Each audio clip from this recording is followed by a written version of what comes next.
ओम साई राम। श्री साई सच्चरित्र अध्याय 22 भाग 2।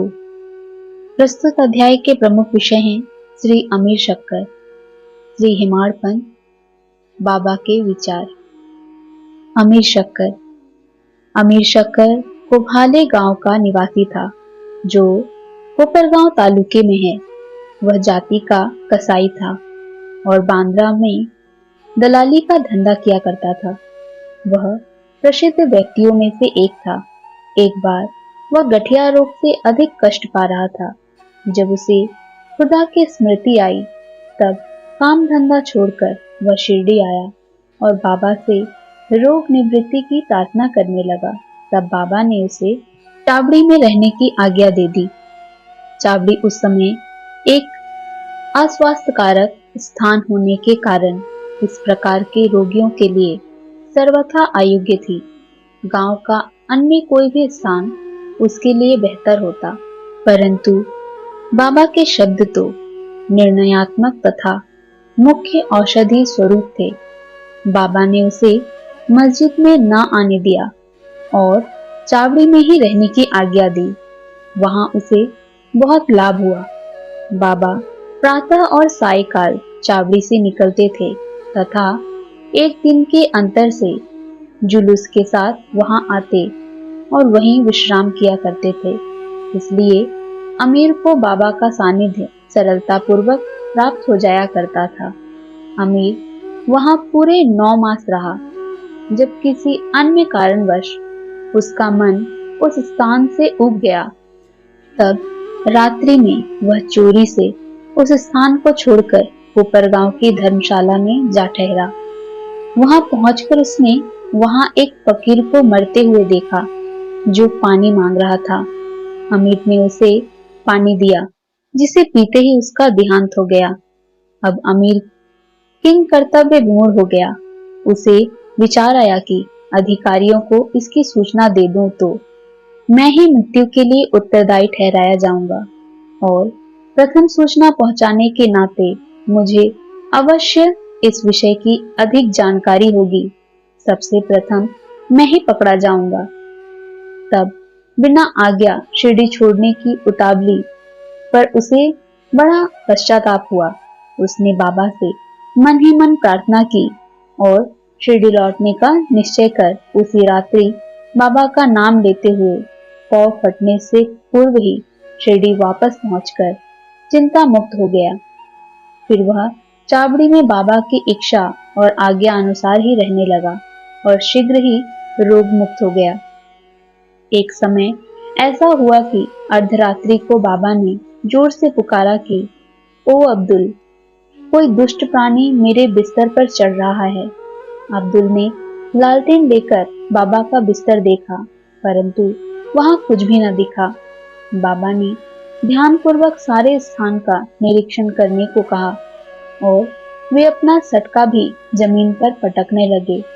बाबा की यह लीला देखकर अमीर ने सोचा कि हो सकता है कि बाबा को किसी सांप के आने की शंका हुई हो। दीर्घ काल तक बाबा की संगति में रहने के कारण अमीर को उनके शब्दों और कार्यों का अर्थ समझ में आ गया था। उन्होंने अपने बिस्तर के पास कुछ रेंगता हुआ देखा। तब उन्होंने अब्दुल से बत्ती मंगवाई और एक सांप को कुंडली मारे हुए वहां बैठे देखा, जो अपना फन हिला रहा था। फिर वह सांप तुरंत ही मार डाला गया। इस प्रकार बाबा ने सामयिक सूचना देकर अमीर के प्राणों की रक्षा की। हेमाड़ पंत, बिच्छू और सांप। बाबा की आज्ञानुसार काका साहेब दीक्षित श्री एकनाथ महाराज के 2 ग्रंथों भागवत और भावार्थ रामायण का नित्य पारायण किया करते थे। एक समय जब रामायण का पाठ हो रहा था, तब श्री हेमाड़ पंत भी श्रोताओं में सम्मिलित थे। अपनी मां के आदेशानुसार इस प्रकार हनुमान ने श्री राम की महानता की परीक्षा ली। यह प्रसंग चल रहा था। सब श्रोताजन मंत्रमुग्ध हो रहे थे तथा हेमाड़ पंत की भी वही स्थिति थी। पता नहीं कहां से एक बड़ा बिच्छू उनके ऊपर आ गिरा और उनके दाहिने कंधे पर बैठ गया, जिसका उन्हें कोई भान तक न हुआ। ईश्वर को श्रोताओं की रक्षा स्वयं करनी पड़ती है। अचानक ही उनकी दृष्टि कंधे पर पड़ गई। उन्होंने उस बिच्छू को देख लिया। वह मृत प्राय सा प्रतीत हो रहा था, मानो वह भी कथा के आनंद में तल्लीन हो। हरि इच्छा जानकर उन्होंने श्रोताओं में बिना विघ्न डाले उसे अपनी धोती के दोनों सिरे मिलाकर उसमें लपेट लिया और दूर ले जाकर बगीचे में छोड़ दिया। एक अन्य अवसर पर संध्या समय काका साहेब वाड़े के ऊपरी खंड में बैठे हुए थे। तभी एक सांप खिड़की की चौखट के एक छिद्र में से भीतर घुस आया और कुंडली मारकर बैठ गया। बत्ती लाने पर पहले तो वह थोड़ा चमका, फिर वहीं चुपचाप बैठा रहा और अपना फन हिलाने लगा। बहुत से लोग छड़ी और डंडा लेकर वहां दौड़े, परंतु वह एक ऐसे सुरक्षित स्थान पर बैठा था जहां उस पर किसी के प्रहार का कोई भी असर न पड़ता था। लोगों का शोर सुनकर वह शीघ्र ही उसी छिद्र में से अदृश्य हो गया। तब कहीं सब लोगों में जान आई।